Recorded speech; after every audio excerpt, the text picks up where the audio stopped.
जनाब अबू बकर को सिद्दीक अकबर कहकर पुकारा।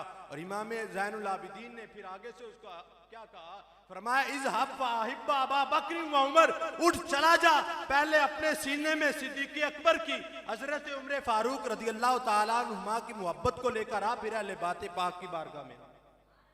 और इसी तरह हजरत इमाम जाफर सादिक अलैहिर्रहमा, आपसे एक रिवायत है, आपसे पूछा गया कि हल कान अहदुम मिन अहलिल बैत यसुब्बु अबा बकर व उमर, ऐ इमाम जाफर आप हमें बतलाएं कि क्या कोई अहले बातें पाक में से कोई एक भी ऐसा फर्द है कि जो सहाबा के साथ सबको शतम कहता हो, सहाबा को नाउज़ बिल्लाह बुरा भला कहता हो, कोई एक भी ऐसा फर्द है?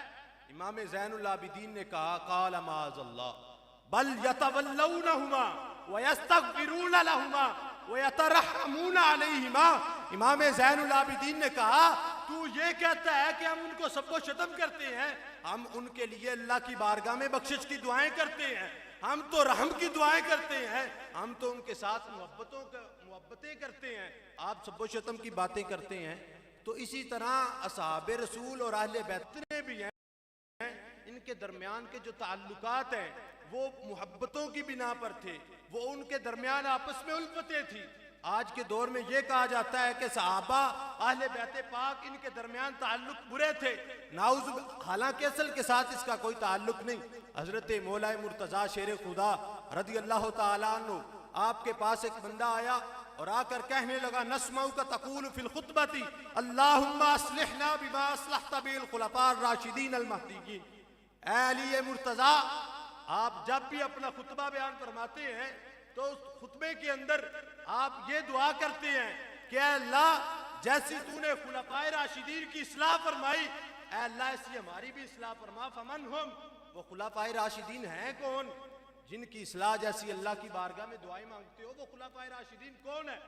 फग़रौ रकत आइना, हजरत अली मुर्तज़ा की आंखों से आंसू जारी हो गए, आप रोने लग पड़े कि तुझे उनका नहीं पता, सहाबा का नहीं पता। फरमाया हुम हबीबा या अबू बकर व उमर, फरमाया वो दोनों मेरे महबूब हैं, वो जनाब हजरत अबू बकर सिद्दीक, जनाब हजरत उमर फारूक रज़ी अल्लाह तआला अन्हुमा, वो मेरे महबूब हैं, इमाम अल हुदा व शेख अल इस्लाम। फरमाया वो दोनों ही हिदायत के इमाम हैं, अगर किसी ने हिदायत लेनी हो तो उनके दामन को मजबूती से पकड़ ले, अल्लाह ताला उसको हिदायत का राही बना देगा।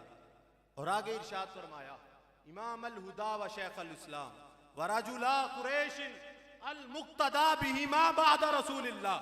फरमाया कि नबी अकरम सल्लल्लाहु अलैहि वसल्लम की ज़ाहिरी जिंदगी के पर्दा फरमा जाने के बाद जिनकी इत्तिबा की जाती, जिनको अपना आका व मौला रहबर माना जाता, वो ये जनाब शेखैन थे, इनको सब कुछ माना जाता। और आगे इरशाद फरमाया मन तबिया आतारहुमा हुदन इलस सिरातिल मुस्तकीम मन इक्तदा बिहिमा फक़द आसमा। जिन्होंने इनके दामन को मजबूती से पकड़ लिया, जिन्होंने इनकी मोहब्बत को अपने सीने में जगह दी, अल्लाह ताला उनको सिराते मुस्तकीम पर चला देगा।